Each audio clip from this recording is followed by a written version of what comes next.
Okay, today we will talk about public speaking or the technique on how to present in English. Jadi ini adalah tentang teknik-teknik presentasi yang efektif, terutama dalam bahasa Inggris. Ini adalah base-nya atau baseline-nya, standarnya bagaimana cara kita bisa menyampaikan sesuatu dalam bahasa Inggris, terutama ketika sifatnya itu adalah monolog. Jadi ketika kita harus berbicara sendiri, menjelaskan sesuatu, interview gitu ya. Nah, itu bisa kita pelajari dari sini. Jadi tujuannya ini supaya kita sama-sama bisa memahami bagaimana mempresentasikan, artinya menyampaikan sesuatu dalam bahasa Inggris. It doesn't have to be presentation, itu bisa juga dalam bentuk obrolan atau interview. Ada 3 tips yang paling sederhana. Biasanya bahasa Inggris itu sifatnya itu singkat. Singkat dalam arti di sini dia tidak banyak menggunakan kiasan ataupun bahasa-bahasa yang mengandung sindiran. So it's just something effective, direct, sesuatu yang langsung dapat dipahami. Lalu menggunakan tata bahasa yang efektif, itu kenapa kemarin-kemarin kita sudah latihan bagaimana menggunakan tata bahasa yang efektif, mulai dari kita latihan tenses, latihan menggunakan part of speech, terus kemarin kalian udah latihan storytelling, lalu latihan listening juga. Nah, itu bisa digunakan sebagai referensi dan tentang bagaimana cara berbicara dalam bahasa Inggris. Lalu yang paling sederhana yang dapat membantu kita dan biasanya orang Indonesia is excellent at doing this, itu adalah menggunakan visualisasi gambar. Jadi biasanya slide orang Indonesia itu dianggap sebagai extraordinary. Kita dianggap keren banget slide-nya gitu ya. Itu biasanya menggunakan visualisasi gambar. We love to use that. Biasanya kalau ada tabel itu akan ditranslate ke dalam chart ataupun tabelnya nanti biasanya dikasih ilustrasi gambar atau foto dokumentasi.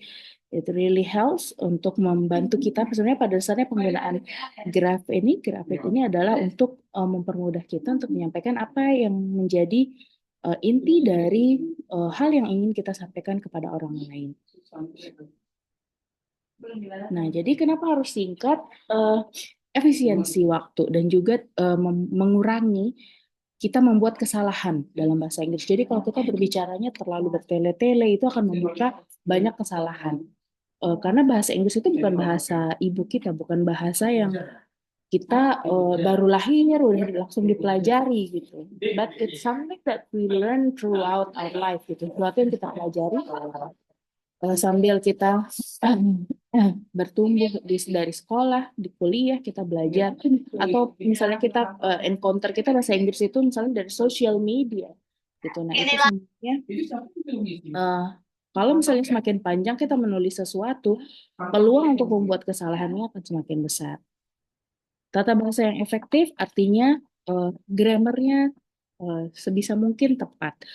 Tapi selain grammar yang tepat, juga maksud atau tujuan kita menyampaikan sesuatu itu bisa tercapai. Artinya komunikasinya efektif. Bisa jadi walaupun misalnya tulisannya panjang, lalu bahasanya fancy, menggunakan vocabulary yang sulit dipahami, tetapi di saat yang bersamaan ternyata maknanya tidak dapat dipahami oleh lawan bicara. Itu sama juga dengan tata bahasanya kurang efektif. Oke, visualisasi gambar. Nah, visualisasi gambar ini sangat efektif dalam membantu kita. Jadi kalau yang tadi mungkin tata bahasa kita masih ada kurang-kurangnya dalam berbahasa Inggris. Tapi ketika kita punya visualisasi gambar, at least kita bisa mengkomunikasikan apa yang data yang ingin kita sampaikan itu bisa kita sampaikan dengan lebih baik karena kita punya tools atau alat untuk mendemonstrasikan argumen kita. Jadi biasanya dalam interview atau dalam presentasi itu diperlukan proses persiapan atau preparation. Kalau bisa plan to rehearse your presentation. Jadi latih presentasi itu minimal 4 kali, 3-4 kali latihan sendiri sebelum melakukan presentasi. Lalu rehearse against the clock, artinya latihan dengan timer mundur. Misalnya kita dikasih waktu 5 menit. Nah, selama 5 menit kita pasang waktu timing, Dan kita uh, latihan untuk speech on the clock. Jadi waktunya tepat dengan speech yang kita durasi speech kita gitu ya. And rehearse your and you will get better. Jadi rehearsal itu sangat penting atau latihan atau gladi kalau misalnya dalam bahasanya artinya sama. Rehearse itu artinya latih lagi gitu dari awal sampai akhir. Ada yang namanya rule of three dan rule of three ini sebenarnya dipakai juga dalam stand up comedy, dipakai juga di dalam speech, monolog itu uh, banyak yang menggunakan rule of three. Artinya rule of three ini itu semua proses pembicaraan itu dibagi menjadi tiga. Nah, saya misalnya nih dari tadi memulai yang pertama saya dari introduction, terus yang ketiga sama baru nanti kontennya, lalu yang terakhir nanti biasanya ada closing. Nah, that's how we say that kita tuh punya yang namanya rule of three. Nah, misalnya kita punya topik judulnya itu adalah proses digestion atau proses pencernaan. Yang pertama, kita bagi dia menjadi tiga tahapan proses yang paling sederhana. Kita, oke, Antika, why are you raising hand? Is there a question?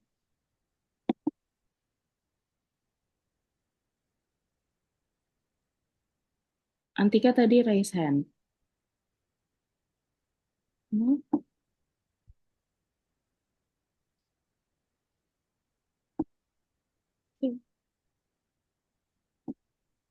Oke, ini bisa dibagi, eh, kalau topiknya tentang digestion proses itu bisa dibagi menjadi tiga.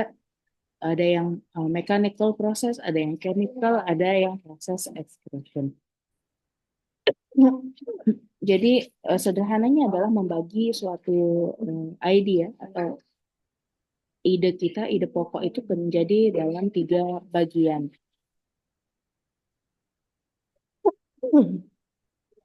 Ini beberapa role of three dalam memorable speeches. Jadi ada friends, romance, and countrymen. Jadi ada yang bicara tentang persahabatan. Romance ini adalah kisah cinta. Countrymen artinya orang-orang yang tinggal di kota-kota kecil atau pedesaan. Lalu ada juga role of three yang menjadi catchphrase atau apa istilahnya ya?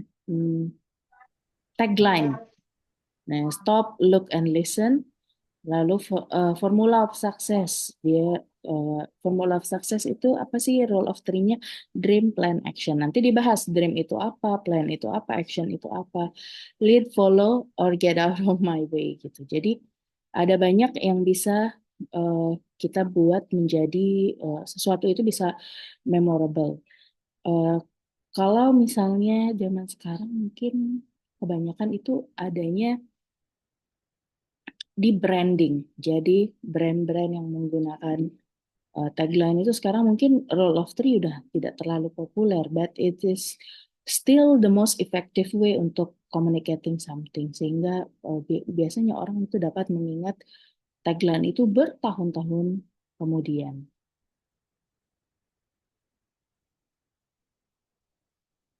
Oke, mengenai rehearsal atau latihan, memahami si presentasi itu adalah suatu kewajiban. Jadi ketika kita ingin menyampaikan sesuatu, kita yang akan membicarakan hal itu artinya kita harus yang paling paham tentang topik tersebut.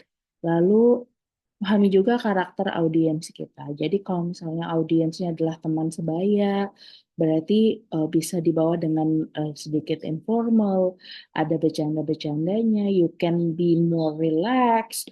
Lalu kalau misalnya itu sebuah interview seperti apa, interview juga harus relax, harus menunjukkan confidence, rasa percaya diri. Lalu kalau misalnya yang lebih muda atau anak-anak, nanti misalnya kalian melakukan eh, penyuluhan atau apapun yang berkaitan dengan itu, maka harus tahu karakter audiensnya. Misalnya penyuluhan tentang saya dan buah pada anak itu harus kayak gimana? Harus dengan permainan, harus dengan alat-alat yang bisa mereka gunakan, tidak hanya mendengarkan saja gitu. Jadi ada praktis yang bisa mereka latih di situ. Ada beberapa latihan sederhana yang bisa dilakukan untuk preparing untuk English speaking ability. Yang pertama, enrichment of vocabulary. Jadi banyak membaca, cari kata-kata bahasa Inggris baru. Dan ini tidak bisa dilakukan atau dibantu oleh seorang dosen. Harus you have to move. Mungkin saya udah beberapa kali ngasih bahan bacaan. But you need to have more uh, active searching gitu. Jadi kayak kalian boleh cari di Jakarta Post, cari di Google. Saya rasa sekarang udah sangat aksesibel konten-konten bacaan ya bahasa Inggris. Atau yang suka nonton video, you can do that. Tapi saran saya kalian harus tetap harus membaca karena saya tahu attention span sekarang itu mungkin di bawah 3 menit. 3 menit itu udah kerasa lama banget kalau nonton video. But you need to train. Jadi harus dilatih untuk membaca. Diam duduk membaca mungkin 10 menit, 15 menit, dan you will find joy dalam ini reading ya. Lalu listening. Nah, tadi kalau misalnya punya opsi mendengarkan, yang suka dengerin podcast, try listening to English speaking podcast misalnya. Itu nanti kalau misalnya ada kata yang tidak dimengerti, boleh dicatat dan di compile untuk enrichment of vocabulary, lalu talk, mulai berbicara. Entah bicara sendiri, atau misalnya yang tinggal di kosan bisa sambil bersih-bersih, sambil ngomong sendiri, itu juga bisa. Itu hal yang sangat efektif sebenarnya, lalu start now. Jadi mulai dari sekarang. Oke, dilihat dari foto ini, kira-kira mana audiens yang kita prefer, yang A atau B? I think it's B, ma'am. B. Oke, Patricia, kenapa B? Because the audience is kayak dia tuh lebih gimana ya, kayak responsif kayak gitu, ma'am. Oke, the audience is more responsive. Oke, great. Oke, on the other hand, yang A, they are sleeping, mereka main sendiri, so you would like to have an audience like the B sections. Jadi kita pengen punya audiensnya seperti yang B, tapi tekniknya itu sangat bergantung pada bagaimana cara kita menyampaikan idenya. Terus tadi kita harus tahu juga karakternya. Mungkin yang A ini ini perlu di setelin video gitu ya supaya mereka bangun. And this is in our parliament. Jadi ini adalah rapat parlemen di DPR RI. And they are sleeping ketika membahas permasalahan di Indonesia. So we are doomed. Oke, ini silahkan siapa yang mau baca? Ada yang mau baca paragraf pertama? Just read this one.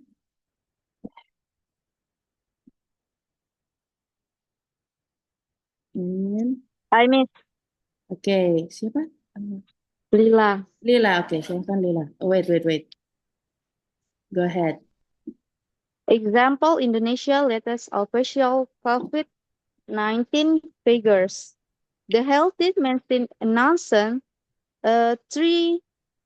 to 267 new confirmed COVID-19 cases on Monday, bringing the total number of infections nationwide to 336,716.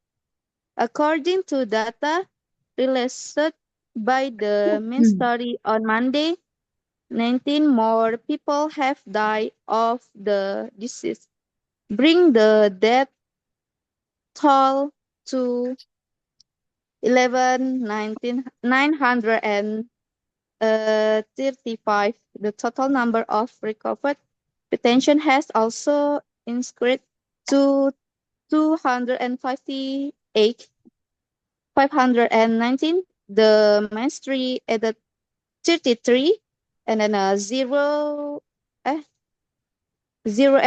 18 people were tested on Monday, bringing the total number of people tested to 2 and 333, and then 515. Okay, thank you, Lila. Okay, Miss, you're welcome. Okay, how about the second paragraph? Anyone want to read the second I paragraph? miss. Rizka ya? Yeah. Okay, go ahead, Rizka. The capital city recorded 1,211 new confirmed cases, bringing the total tally to 88,174. Meanwhile, East Java report 219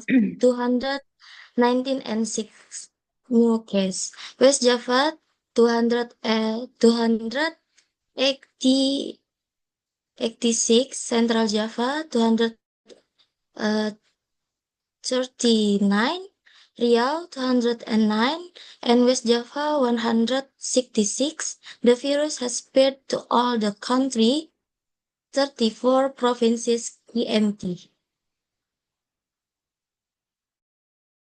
Okay, thank you, Rizka. So thank you buat Lila and Rizka for reading the example that I give. So this is a report that I compiled. Jadi ini adalah salah satu report cases saat itu press release yang disampaikan oleh Kementerian Kesehatan tentang case COVID. Jadi saya sengaja cari laporan yang itu banyak menunjukkan angka because I want you to see there are so many numbers di sini. Jadi ada sangat banyak angka tadi disebutkan sampai ada yang kesusahan ya di sini tadi Lila ini gimana ya nyebutinnya gitu karena banyak numbersnya gitu. Jadi ini 300,000 336,716. Jadi casesnya saat itu sudah mencapai 336.000 sekian kasus di Indonesia. Dan death toll, artinya death toll itu adalah fatality atau korban yang meninggal dunia akibat COVID. Kita pakai kata korban di sini karena itu adalah pandemik. Jadi di sini itu adalah saat itu masih 11.000 saja, sedangkan the total cases itu sampai I think 100,000. Jadi ada sangat banyak cases nih saat itu. Segini aja nih kita udah ngelihat angkanya nih kita tidak bisa memorize. Jadi kita tidak bisa mengingat satu persatu angkanya dengan sangat detail. But we need to write it down. Jadi kita harus menuliskannya, lalu kita melihat bagaimana angka ini dapatnya dari mana gitu ya. Nah, tapi kalau misalnya kita ingin menyampaikan sebaran virus atau kita ingin menyampaikan statistik dari penyebaran virus tersebut, kita orang akan lebih mudah memahami ketika kita memberikan uh, informasinya, kita sertakan gambar seperti ini. Jadi nggak cuman isinya tadi tulisan. Tadi kan tulisan kayak ini ngomongin apa ya? Atau angkanya kok banyak banget. Ini gimana? Nah, tapi tadi kan udah disebutin di Provinsi Jawa Timur, Jawa Tengah, Jawa Barat, di Riau, di Sumatera ada berapa banyak kasusnya di Sumatera Barat berapa, di Sumatera Selatan berapa. There are so many information and numbers. Tapi ketika kita menggunakan ini ada grafik yang kita berikan, kita bisa kasih markdown seperti ini. Jadi ketika warnanya itu lebih gelap maka ada 25.000 cases lebih. Jadi yang banyak case-nya itu ini DKI Jakarta, Jawa Tengah, lalu ini Banten ya, ini Jawa Barat, ini Jawa Tengah, lalu ini Jawa Timur, ini ada Provinsi Jogja, lalu di Bali sudah banyak kasusnya.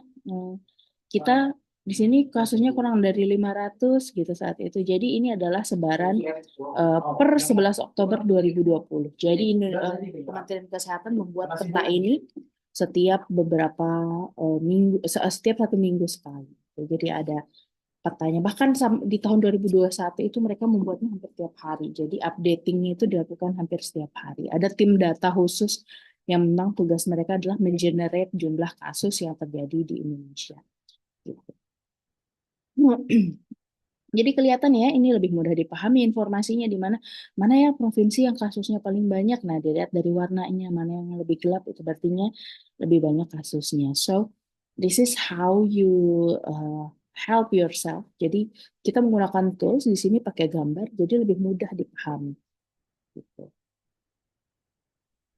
Oke, now I would like to ask kalian yang mudah kalian pahami itu yang paragraf or the spread map. Jadi atau peta yang tadi ditunjuk. Kira-kira yang mana? Lebih paham di spread map, ma'am. Iya, tadi kelihatan ya spread map kita bisa langsung oh ternyata titik-titik hotspotnya atau case yang banyak menyebar itu virusnya itu di provinsi yang mana. Jadi ketika kita ingin berpindah lokasi dari satu provinsi ke provinsi yang lain, kita punya opsi, oh di mana yang harus berhati-hati, di mana harus taking care of yourself, di mana harus lebih ketat protokol kesehatannya.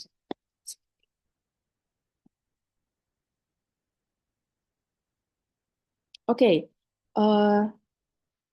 untuk untuk ujian praktikum UAS, we will have a presentation. Tadinya saya mau minta kalian buat film, but I think, do you prefer movie or this presentation? I think this presentation, right? Because movie Ya, artinya kalian harus ngerekam. There's a lot of things that you need to do gitu ya. Tapi ini untuk ujian praktikumnya. We can have other movie project next semester maybe. Tapi kita nanti di mata kuliah yang lain. And for this, saya sudah siapkan 6 topik di sini. Nanti timnya silahkan dibagi berapa orangnya, 5 sampai 6 orang mungkin karena jumlahnya 30-an ya. Sorry. I have prepared 6 topics, jadi ada 6 topik yang akan dibahas oleh masing-masing kelompok. Yang pertama itu ada fenomena dan mukbang and eating habit. Jadi sekarang kan lagi banyak tuh mukbangers, youtuber dan segala macam ya. Nah itu bagaimana sih itu bisa nggak mempengaruhi eating habit? Jadi kebiasaan makan orang yang menonton. Lalu yang kedua, famine in Gaza, lokasi Palestina terjajah. Jadi famine ini adalah kelaparan. Jadi boleh dicari informasi tentang famine in Gaza. Lalu yang ketiga, gut and brain axis. Jadi hubungan antara perut atau lambung dengan otak itu seperti apa? Bagaimana otak mempengaruhi lambung dan lambung mempengaruhi otak itu bagaimana? Karena kalau misalnya kalian tahu penyakit GERD atau asam lambung, nah itu tuh sangat berdekatan dengan stress and mental health. Lalu yang keempat, karena sekarang ini banyak movementnya secara diam-diam dan di sosial media atau di Facebook itu ada banyak grupnya, namanya adalah anti-vaccine movement. Jadi orang-orang yang takut pada vaksin dan membuat teori-teori konspirasi, ini boleh dicari informasinya tentang anti-vaksin. Lalu yang kelima, kemarin kita pernah nonton short film, kalau masih ingat, itu tentang Zombie City di Kensington, Philadelphia. It's about drug use, jadi yang menggunakan obat-obatan terlarang. You can search tentang ini, and you will present, gitu ya. Lalu yang keenam adalah fever syrup and kidney failure. Jadi, sorry, ini bukan kelompok 2 ya, ini nanti silahkan diundi atau dipilih kira-kira bagaimana caranya kalian akan menentukan. Atau mungkin nanti saya undi lalu PPT-nya saya share ke Dona ya. Yang ya kalau fever syrup and kidney failure ini itu adalah kasus obat-obat penurun panas yang diberikan kepada anak-anak kemarin itu sekitar tahun 2021 ya case-nya. Oh sorry, no, 2022 case-nya. Lalu ditemukan ada bahan yang berbahaya ternyata di dalam obat-obat penurun panas itu yang menyebabkan anak-anak tersebut mengalami gangguan pada organ ginjal. Nah, lalu case ini sekarang masih bergulir tuh, masih banyak problemnya, ganti ruginya kemarin di pengadilan hanya 60 juta, sedangkan yang seharusnya yang dituntut itu miliaran gitu ya.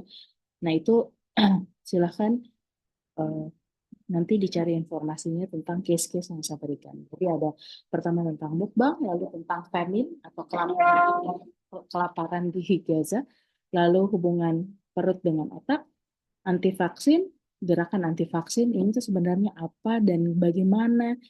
Kalian cari tahu seluk-beluknya informasi tentang semua topik ini, lalu zombie city, dan yang terakhir fever syrup and kidney. Oke. Pengumpulan tugasnya nanti melalui LMS. I will let you know when the LMS is ready for that. Any question?